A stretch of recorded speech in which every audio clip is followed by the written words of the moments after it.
So I got a dose of reality the other day because, check this, I was literally one night's work of editing away from finishing my Streets of Rage 4 review because, as you guys have been following along, I've been doing a sort of retrospective series on the Streets of Rage games. I really was about to finish it, and then all of a sudden, a brand new DLC trailer dropped, which featured a bunch of new additions, from new weapons to new characters to play as, and possibly some other fixes that were definitely, at least in my eyes, necessary. Now, ordinarily, I probably would have just gone ahead and released my review as is, but the more I thought about it, I did have some concerns and some problems with the overall game. Not to say that Streets of Rage 4 is, well, you'll see, but the more I thought about it, I was like, the DLC add-on that they are announcing right now could very well address some of the problems and concerns that I had. So, other than just putting the video out there and making it completely irrelevant by the time the DLC dropped, I decided the wiser thing to do would probably be just to hold it off and wait till the DLC came out. I played it and had some new footage to go along with it, and to see if any of the additions changed my mind about certain aspects of the game that I thought were a little not goodish. But that being said, I was still in a Sega mood, and instead of just holding off altogether and giving you guys nothing, I found out that there was another game that dropped called Balin and something Wonder World. Yeah, forgive me if the title isn't stuck in my head yet. I haven't exactly played it, but I have seen it. In fact, I remember when Gene and I first saw that Balin game, we were immediately hit with some nostalgia vibes, because it's very clear what inspired that game. And it was actually no surprise when eventually I found out that the man directing, and probably even behind that game altogether, was our Yuji Naka of Sega fame, who was, of course, behind Sonic the Hedgehog and a part of the NiGHTS Into Dreams franchise. So, naturally, being the NiGHTS fan that I am, I felt this was a perfect opportunity for me to finally go back and finish what I started, sadly, a couple of years ago, but better late than never. And you know what? This is finally presenting me with an opportunity to talk about it. So you know what? Let's finish this and talk about NiGHTS Journey of Dreams, a game that I still have a lot of feelings for, and I'm glad that we're finally going to talk about it without wasting any more of your time. But hey, you're watching one of my videos. Wasting your time is what I do. Let's just hop right in and talk about NiGHTS and go back into the world of Nightopia and see if this game holds up the way I think it does.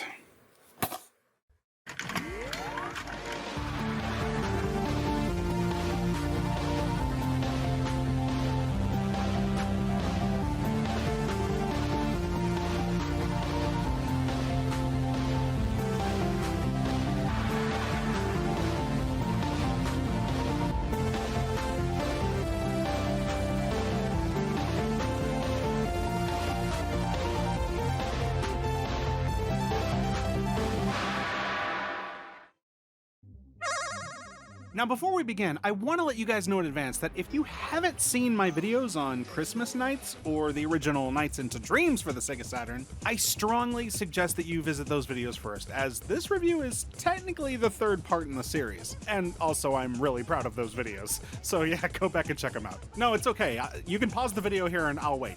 Alright? So, cool, we're back.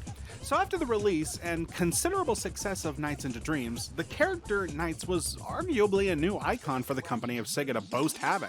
In fact, it's reasonable to assume that if the Sega Saturn had to have an iconic character, NiGHTS would definitely be the one. A couple of years after the original game's release, Archie Comics, who was in a good standing with Sega, and still is as far as I know, attempted to make a comic book adaptation of the original game. Naturally, being Archie Comics, and frankly not having much to go on in terms of narrative, again, see my previous video, the writers opted to take what facts they did know about the game and fill in the blanks themselves, essentially creating their own canon. The first 3 issues they released were received pretty well, as the story they crafted around the characters was interesting on its own, and fans felt it was also cleverly done and remained faithful to what they knew to be true in the video game. However, This, sadly, would not last long, as when Archie renewed the series for 3 more issues, 6 in total, the next 3 comics were the exact opposite in what fans were expecting. The artwork had apparently declined in quality, and the story itself suddenly became a nonsensical mess that prompted Archie to discontinue the story from advancing any further. And, sadly, despite Knight's original success, the same could not be said for the Sega Saturn as a whole, or Sega for that matter. Poor business practices relating to the 32X and the Sega CD and the Sega Saturn were very costly mistakes that Sega would struggle to rebound from. Their reputation, at least as far as America was concerned, was beginning to fail. The tale is as old as time now, but the late 90s and early 2000s were not kind. Because Sega was in the midst of trying to save their company in the console wars with the Sega Dreamcast and Sonic the Hedgehog leading the way, Knights sadly fell by the wayside, and over time faded into obscurity. Knights would continue on to make cameos here and there, like in the pinball section of Sonic Adventure and other little things in other games, but beyond that, it didn't feel like fans of the Knight Dimension were going to get much more than that. Takashi Iizuka, who was the lead programmer of Knights, detailed at some point that there were originally plans to work on a sequel to the game during the Saturn and Dreamcast era. Yet ultimately, as we know, nothing really came of it. And what ideas they did have, technologically, ended up being used in other Sega games instead, like Samba de Amigo. Years went by, and aside from a few well-made hoaxes that floated about on the internet fooling people, including myself, that a sequel was happening, it really didn't appear to be that way from the official side of things. At least until Nintendo, of all companies, teased fans that a sequel was going to be happening for the Nintendo Wii. Fans were pretty speculatory and weren't really sure if this was just another hoax, but a Portuguese magazine that had a redesigned Knights right on the front cover added some levity that this was actually happening. Soon, there was no question. Scans and screenshots of the game in development surfaced, and just like that, 11 years after the original game, Knight's Journey of Dreams was officially debuted. I remember when this all happened and was really excited. The mid-2000s was a tough time for me as a Knights fan. I didn't have a functioning Sega Saturn or a copy of the original game or the 3D controller. And shoot, trying to afford all 3 of those back then for me might as well have been like trying to find a PlayStation 5 today in 2021. Hell, emulation at the time also wasn't really a possibility because even if I did have a decent computer, I don't think there was a functionally good Sega Saturn emulator yet. Actually, I'm still not sure if there is. The case in point, the fact is that a brand new Knights experience was around the corner. For a console I actually did have at the time, and it was a thrill to behold. Finally, the day of reckoning was here. Knight's Journey of Dreams was released, and while everybody else was going to GameStop, EB Games, or Walmart to buy probably something else, I was going to the nearest Blockbuster to rent, copy, backup, and burn my own copy of Knights for my then modded Nintendo Wii, because the sad reality is I was a poor teenager with no job, and don't judge me, I did buy the game eventually. So now that the whole setup is out of the way, we can finally talk about Knight's Journey of Dreams. I'll start off by getting the big question out of the way right now. Do I think Knight's Journey of Dreams is a good game? The short answer, yes. The long answer, it's complicated. Hey, are you ready? So, presentation and production-wise, Journey of Dreams feels like it actually had a modest budget. The opening CG cutscenes are pretty slick. Elliot and Claris are no longer in the picture, but this time we have 2 new protagonists, Will and Helen. Like before, you can select which of the kids you want to follow, and each of them have their own story arc and their own levels. Also like Elliot and Claris before them, Will and Helen have their own personal issues, which is the focus of their adventure. One thing I will say about the story outright is that it's really not meant to be taken too seriously. It's very much presented as a Saturday morning cartoon. It's charming and it is fun, but little things like character motivations aren't really clear, and there is a bit of an abundance of MacGuffins. There's one moment later in Helen's campaign specifically that bugs the hell out of me, and it really is one of those plot devices that's never brought up again. We'll get to that shortly. The continuity also gets a little loose with time and the when and the where, and there's even an alternative and extended ending depending on how you finish the game. That being said, spoiler warning now, because we're diving in head first, guys. Introducing Will. He is a young soccer player who loves his father and the time they spend together practicing. Sadly, Will is troubled when his father has to take a distant and possibly lengthy business trip. For this reason, Will feels discouraged because without his dad to support him, he feels he won't have the courage to succeed in the upcoming games. Meanwhile, Helen, on the other side of town, is practicing the violin with her mother for an upcoming concert they are to perform. Helen's problem is that she keeps getting distracted and blowing her mother off to instead hang out with her friends. As this keeps happening, Helen does begin to feel upset because of what she's done. I'm sorry. Jesus Christ! Naturally, this anxiety and regret invades both Will and Helen's dreams and begins to attack them. Thankfully, just like before, a shining light saves them, leading them to the night dimension.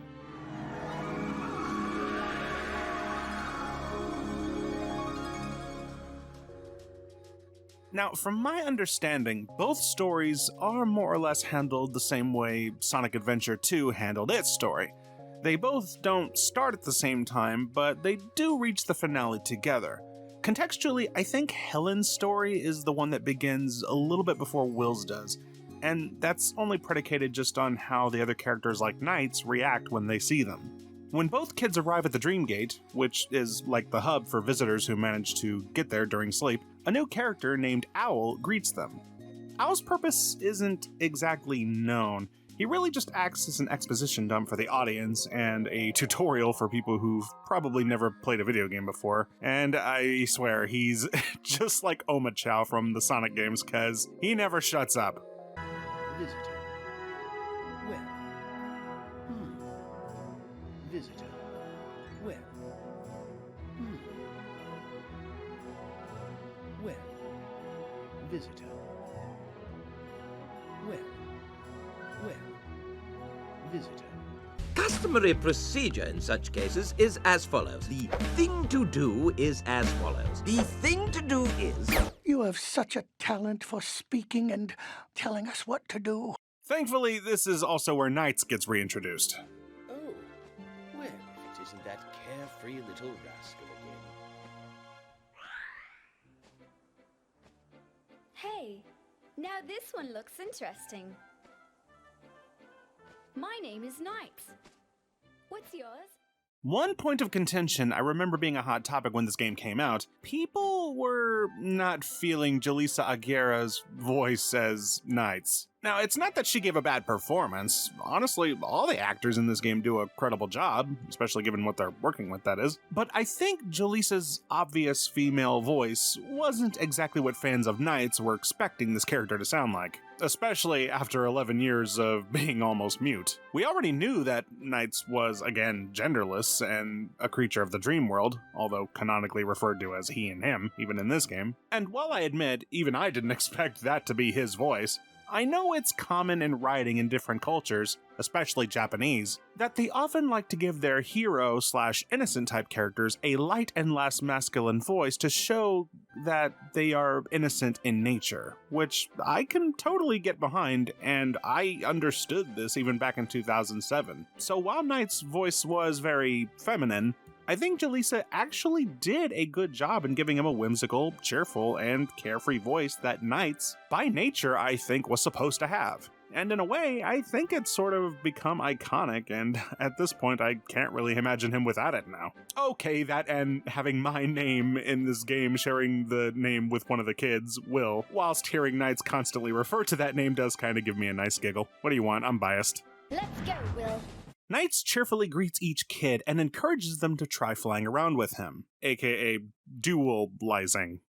Dualize.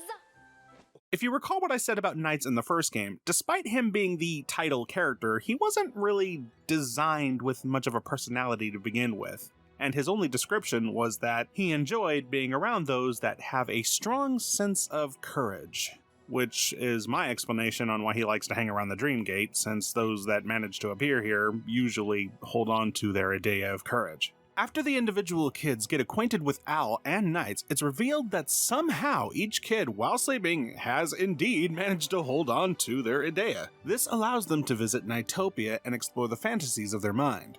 It's here in these realms where the kids and knights grow stronger bonds with one another as they talk about their problems and play with the small Nightopians that roam the dreams. Unfortunately, the Nightmarans, like in the last game, are not content with things and aim to take control of Nightopia to further their own agenda for Master Wizeman, the creator of all Nightmare. None more so than his main underling, Reala, who we met before and is a more sinister version of Knights, who routinely tries to either pick a fight with our purple hero or capture him to convert him back into being a Nightmaran the way he apparently used to be. Reala in Helen's story tries to drive a wedge between her and Knights, using that fact as a means to an end. Helen questions this at first, but Reala explains that those who wear the persona mask wear it as a sign of loyalty to Master Wizeman. And then he asks Helen if she's seen Knights wear the mask at all before, which she has, for one throwaway cutscene towards the beginning of Helen's story. Knights actually does show up wearing that mask for no real reason, and when Helen questions him about it, Knights more or less gives a non-answer and then they just move on. This is the part I was talking about that bugged me, because there never is an answer to this. After all is said and done, despite her doubt, she still chooses to believe that Knights is her friend, with a little encouragement from Will, who she runs into on a couple of occasions. Oh, yeah, I should mention, apparently it's uncommon for visitors to encounter one another in the night dimension. But because of Reala trying to paraloop them out of existence, he accidentally warps each kid to the other's fantasy. Will was the first to get transported where he met Helen for the first time in the Crystal Palace maze. Later, Helen got into the same predicament but was hurt in the process, forcing Will to escort her to safety, where he rejuvenized her faith. Someone who I thought was my friend. Well, I guess we weren't such good friends after all. So I... You need to believe in your friends, Helen. You said you were good friends, right? Then you've got to believe in them. If you trust in your friend, then that trust is sure to get through. Maybe this is why you and I ran into each other again. Well, thank you. I'll try to keep that trust, because we are friends. Yeah.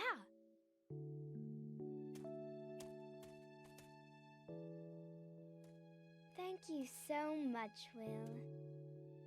Do you think we'll ever see each other again? I'm sure we will. If you trust that we will. You're right. I'm sure we will. See you later, Helen. Okay, see you.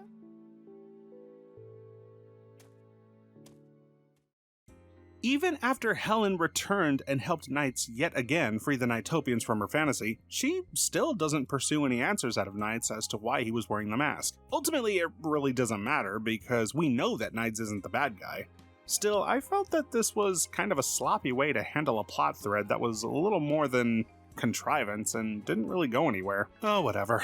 Will and Helen within their own realms help Knights fight off the Nightmarans from taking over and routinely beat them out of their fantasies, gaining back more of their lost Idia when they do so. However, the Idia beyond recovering them don't really serve any real purpose to the overall narrative, nor are they brought up again, really. The only exception to this is when you complete both stories and repeat the final battle for the extended ending. The Idia of Hope is more or less held ransom by Wizeman and treated like it's the most important one, which is fine. But again, given that these orbs were said to be of real importance, at least according to the first game's manual, I just find it a little weird that the villains don't really appear to be making them a priority, and frankly neither do the heroes. Throughout the story for both Will and Helen, all that really happens for each world you visit is the kids see a new fantasy, they talk about their problems and what the fantasy represents is wrong in real life, Reala shows up and drops some threats, Knights ends up getting captured, oh joy, Kid helps break him out and defeats a boss, you f with the cowardly octopus, save some Nightopians in a unique way, repeat the same boss fight you just had a few moments earlier, only harder this time, and repeat that for 3 worlds until it all comes to a head in the finale. I know it sounds like I'm harping and being critical and negative, and yes, look, the plot is definitely not Shakespeare. It's just that, given all the inspiration that we know went into the creation of this series from the start, and what this game sets up, it actually does have some interesting plot ideas and goes into some very real dilemmas we not just as kids, but even adults struggle with. Fears like always feeling like you possibly have to cling to somebody to give you the strength that you need because you're too afraid to stand on your own, or even acknowledging that you may have to look at yourself once in a while and realize that you have responsibilities and need to take into consideration how others could feel when you neglect them. That's what I see when I play a game like this, and it's nice when you get those moments where each character does talk about it when they get the chance.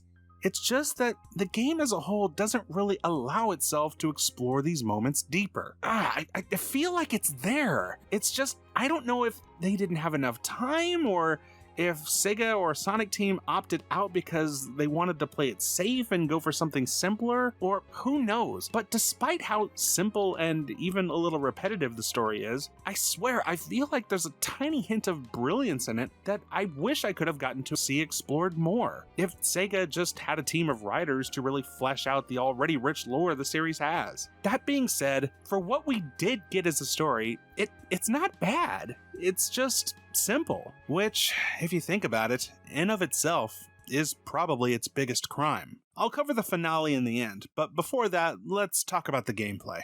If you know anything about Knights, and you saw my first video, well, you got flying and you got rings. You put the two together and that's more or less what you're getting. Just more of it. No, but in all seriousness, there have been some changes and, dare I say, improvements to the original. Journey of Dreams, to put it simply, takes every foundation the first game started with and just adds to it. Instead of a level select, you now have a little hub world. In the first game, each character had 3 different levels. Now, each one has 3 different worlds containing 5 levels for each world. In the original, there was a unique boss fight for each stage. Journey of Dreams has some original and reimagined bosses that fit the same mold. The biggest change, of course, is longevity. Where the original game had only about 7 unique levels, not including bosses, Journey of Dreams has a total of 25. Both can technically be completed in one sitting, but I feel that Journey of Dreams does offer more in terms of replay value. Now, each world is going to provide you with levels where you as knights will fly through a wide obstacle course, chaining up combos by gathering rings and orbs in a timely manner. The more of a chain you build up, the higher your overall point total will be. If you get a high enough score, you will be rewarded with a good rank when the stage comes to an end. Fortunately, friends, this is not Sonic Adventure, Sonic Adventure 2, or any other Sonic game for that matter, so getting a good rank, or even an A rank, should not be that difficult, but it could take you a few tries depending on the level and how well you perform. In fact, I would say it's also not as hard as the first game either when it comes to points. After all, earning a high score was your primary objective in the first game. Here in the sequel, getting at least a rank C is still demanded, but you won't have to try too hard to obtain it. The points, while nice if you feel the need to keep score, which is still very much a thing you can do, is not much of a requirement anymore, as your main goal in the stages is usually just to complete an objective that the level gives you. And while a good chunk of the stages will of course involve knights flying, not all stages will be built the same. Some will require knights to paraloop Knightopians to safety, the more you save, the better your rank, and there are other levels that have knights take on another form, like a boat or a roller coaster, where the objective is somewhat similar, save Knightopians or stop a collision. Other levels, like catch the jewels as they fall, play the Knights theme via a forest orchestra, which is harder than it looks, let me tell you. Cock, mother, son of, can't believe it, mother, suck it, I hate. There's the Octopus stages, which are all about getting a high score, trying to build up the biggest chain of ring combos you can. And then there's the main stages, where you have to catch up to the Nightmarons holding the keys, which is followed by a stage boss. Complete and defeat it quickly to achieve a good rank. And then there's levels where you play as the kids themselves, exploring or making your way through a labyrinth, trying to fight your way to the end by solving some minuscule puzzles or finding some hidden chests or secrets along the way, while platform jumping to the end goal. While flying as knights, there are some abilities you can take advantage of. Depending on the controller you're using, which, in my opinion, really should be the GameCube controller, by pressing the L and R buttons while flying, Knights can use his ribbon ability from the first game. However, whereas in the previous adventure, the ribbon was just a quick power-up to get some bonus points, here in Journey of Dreams, it's a permanent power-up that, on top of being stylish, can allow for quick turns in any direction you point Knights to, which can make it much easier to paraloop a trail of rings, orbs, or just about anything, and is a very good strategy to use often, and I think it's a welcome change. Throughout stages, while paralooping enemies and orbs, and generally performing well, the game will give Knights some other temporary power-ups, one of which I really like that extends the range of your particle effects. If you recall, Knight's main method of attack is the paraloop, meaning flying into a circle and colliding his sparks, anything caught in between will be sucked up into the void, adding to your points. And your natural spark range isn't that far, so that's where using those quick turn strats actually help out more. But the power-up that extends the range does come in handy when you get it. There do exist other power-ups, like a time stop, but they are a little few and far in between to be useful, and I never really used them that much. As you complete worlds, you are rewarded with persona masks for knights that you can use to change his form during a stage, such as the Dolphin Mask, which allows you to go underwater, the Rocket Mask, which you can use to blast your way at some breakneck speeds, or the Dragon Mask, which you can use to kinda slither around stages and blow through anything. I gotta admit, I almost forgot to even mention these masks, because outside of very specific moments, I almost never use them. The dolphin one just kinda uses itself automatically every time you go in a body of water, so it's almost not worth mentioning as it's automatic. However, the other masks do have their purpose, and sure, they can be helpful in specific circumstances and things like that, but I was pretty efficient with just the basic flying that I never felt like I needed to use them for anything. However, the rocket one especially does come in handy during some boss fights. Interestingly, when it comes to flying in this game, I find it's actually much easier than it used to be. And I figured it out, and it's because I like that the camera is actually pointed at a little bit of an isometric angle, facing the oncoming rings and obstacles, so you can better prepare for what you have to do. I also think that the added widescreen even helps give you a little bit more of a perspective to see along the area. This is unfortunately where the original game suffered more, at least for me, because the camera was always pointed directly at you like a traditional platformer, which, for a game like NiGHTS, I find to be a little problematic because it's a game where you have to traverse an obstacle course, and you're sadly blind to most of it. The only way you were bound to get any good at it was repeating playthroughs enough to the point that you were inevitably just gonna memorize it all. Which, back in the 90s, you could have probably gotten away with, but by 2007 standards, we definitely got a grasp on some things that are a must. And obscuring the player's view with a poorly positioned camera is not going to win you any prizes. Thankfully, Knight's Journey of Dreams makes traversing these courses not only fair, because, well, you can actually see what's in front of you, but even during times where the game or the camera does focus itself somewhere else, usually for spectacle reasons, your view is never obscured, and what you need to focus on is usually an eye shot. And don't get me wrong, as much as a shill and a fan I am of the original game, I am not afraid to call something out when it's messed up, or hasn't aged well. On another added bonus I enjoy about Journey of Dreams, honestly, it's just the level design. One thing Sega really has an advantage of with a game like this is just the complete nonsensical fantasy type setting that they can have fun with. And I absolutely love it. Just about every single stage in this game is vibrant and colorful and visually pleasing to the eye, with some neat gimmicks to keep you on your toes, or to just visually please you, which in of itself can be a little distracting, but in a good way. From the beautiful Jewel Kingdom to the Neon City, the Enchanted Forest, the Water World, even the final stage where you fly through the city making your way to the clock tower. I mean, come on! You sitting there watching this video right now have to admit, just looking at this, you can definitely say it's pretty. For the most part. Alright, yeah, while the level designs, I can say, are pretty top-notch, some of the character models are a little awkward. I don't know what is going on here with Owl's textures, but his feathers are constantly phasing in between each other, and what can I say? It looks terrible. I don't know how that got past any screen test, but if I were working on this game back then, I would have opted to make his feathers be perfectly still instead of this. Speaking of character models, characters like Knights, Reala, and all the other creative characters in the Nightmarens, they all look really good and perfectly fine. As for Will and Helen, though, yeah, I don't know. They certainly don't look terrible or anything, but they could have used some work. Their faces don't really seem to emote, like, at all.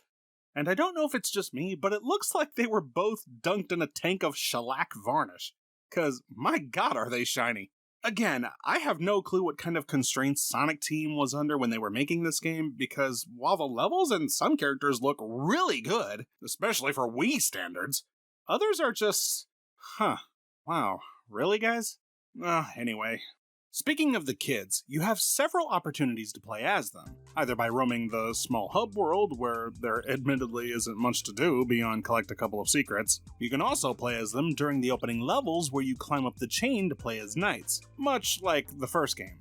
Again, there really isn't much to do as the children other than just look around, but some secrets may be hidden there, so I guess there is that. One other thing you can do that I neglected to mention even in the first game was that as the kids, Elliot and Claris, and even knights should you get close enough, is you can interact with the little Nightopians and even hatch some of the eggs.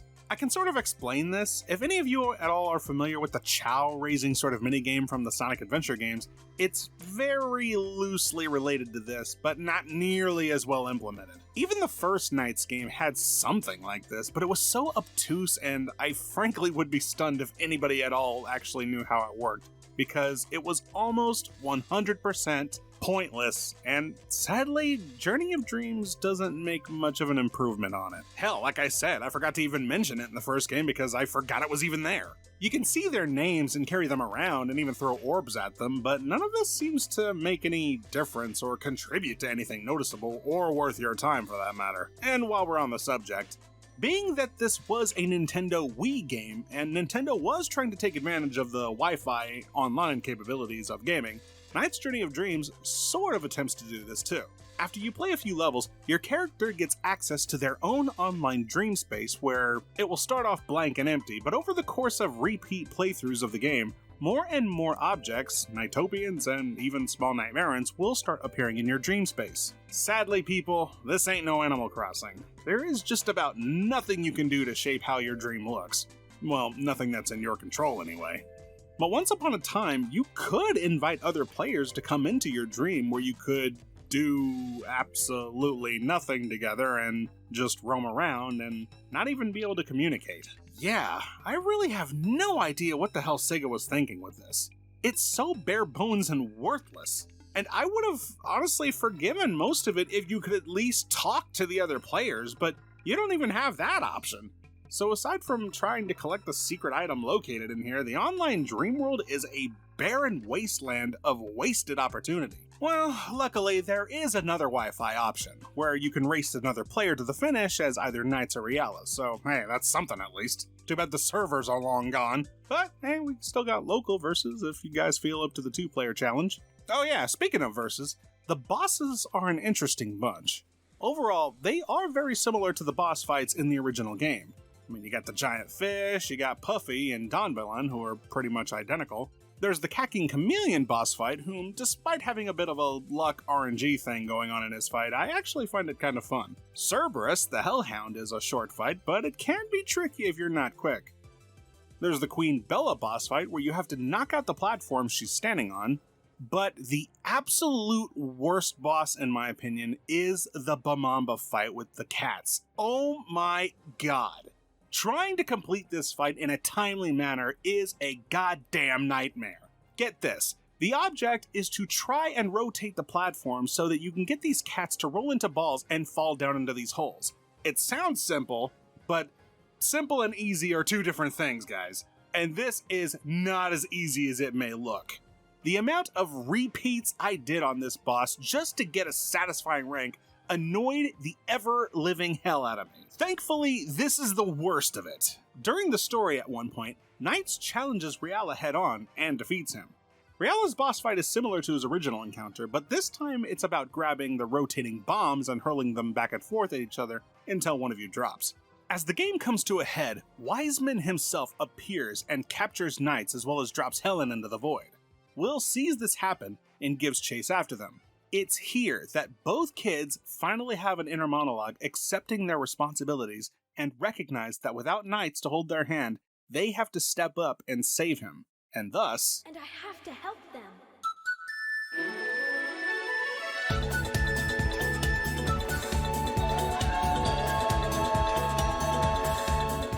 Oh yeah, this is actually really cool. I know this technically happened with Elliot and Claris as well, but seeing these two kids finally take charge and fly about the city on their own with the awesome Knights music in the background is... Hey, it's hype. That's all I can say. It's hype. But just when you are really starting to get into it, suddenly, Wizeman cuts Helen off and shrouds her in darkness, which sadly forces her to lose her idea of courage.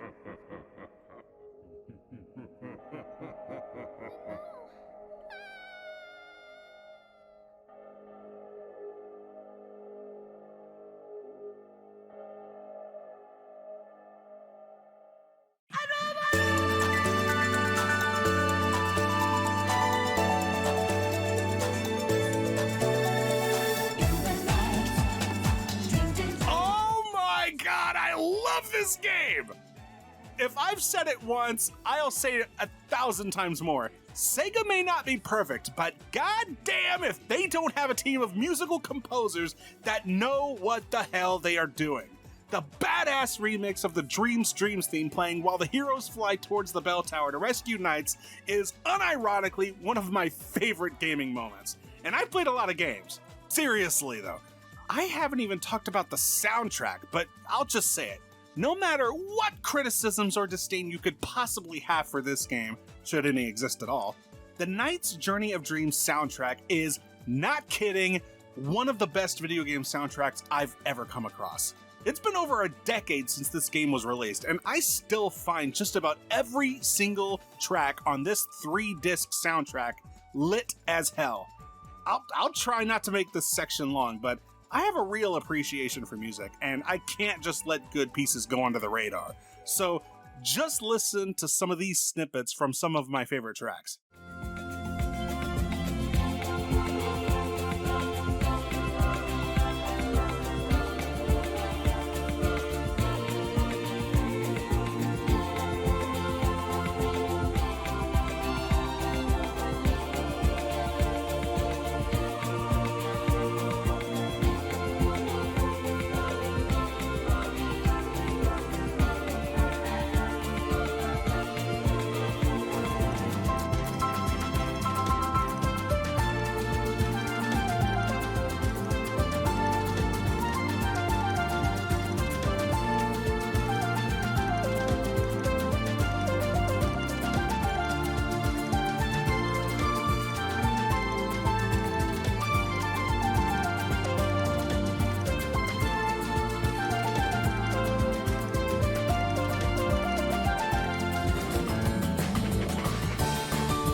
Come on, man.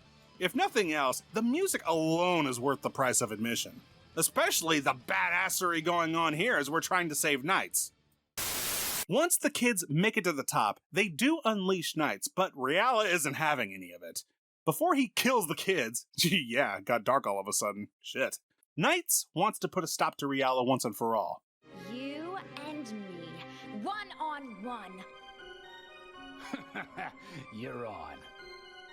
I'll make sure that you're in no shape to get in my way ever again.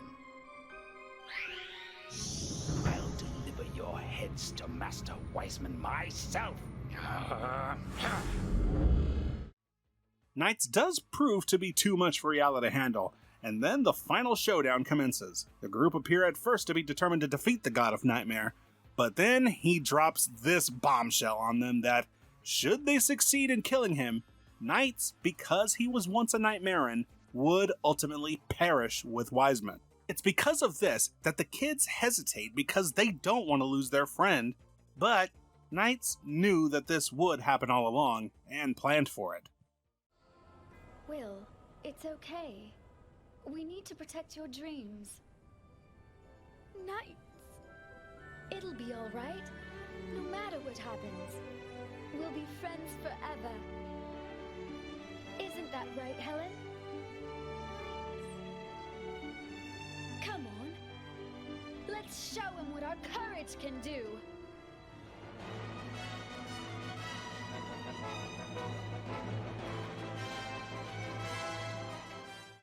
With that, utilizing all the persona masks, all three of them take down Wizeman, regain the Idea of Hope, and Knights gives his last send-off.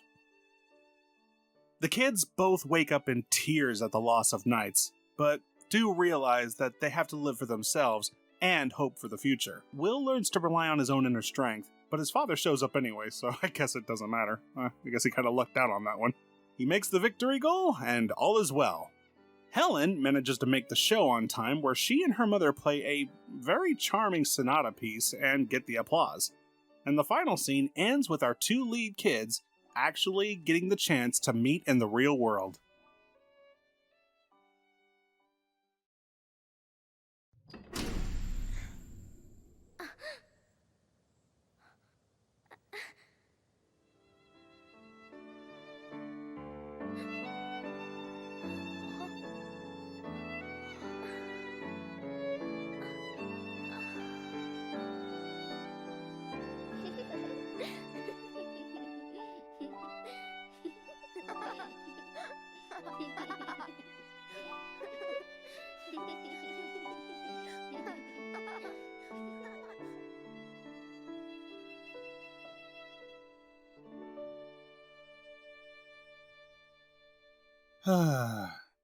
Nights into Dreams was a very simple game when you got down to it.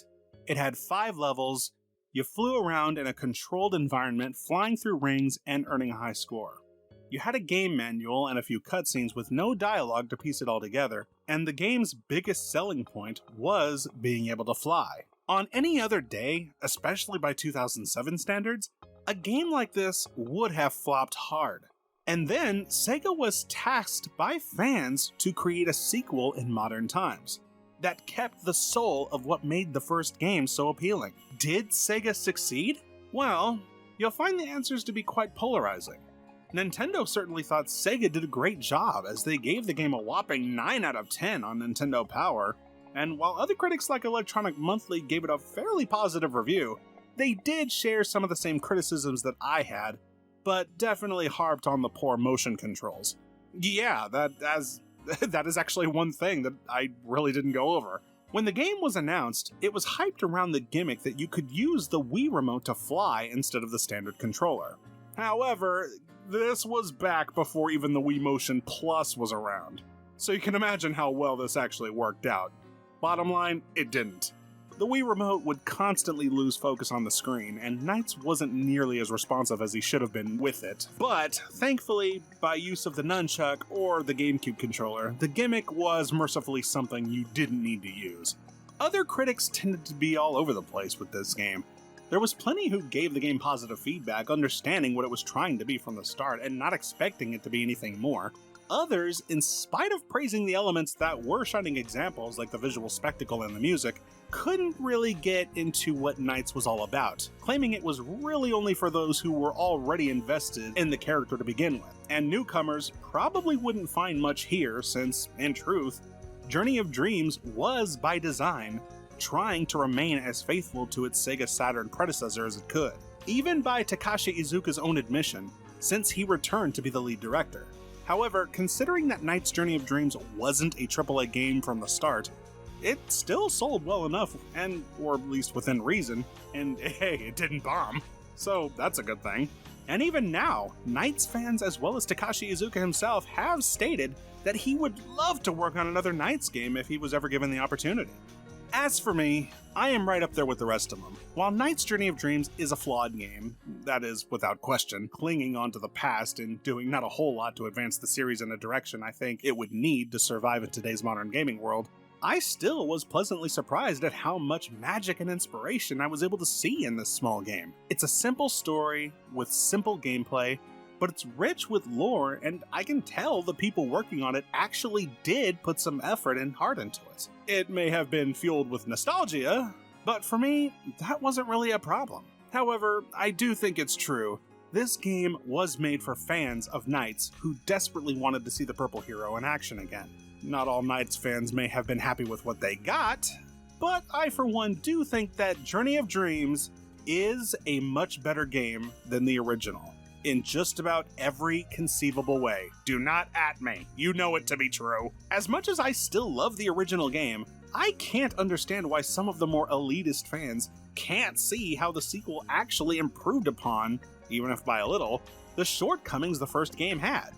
Nostalgia, guys, it's a hell of a drug. But hey, if you do manage to collect all 60 of the dream drops that are hidden throughout the game, you can even jump in the new rainbow fountain in the hub world and even play as Elliot and Clarice from the original game. Their use is just about the same as Will and Helen, but hey, that's something.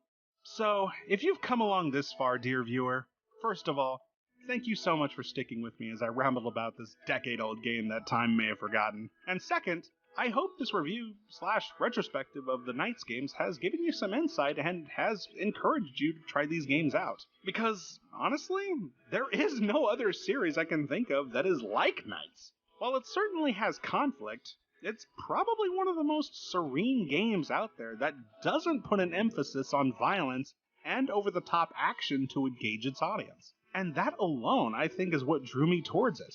And I respect it that much more for trying something different. And, in general, just being very imaginative. After all, imagination is where this game originally stemmed from, and I love that it's managed to maintain its roots in that and not trying to appeal to the mass market of gamers who demand high-octane thrills.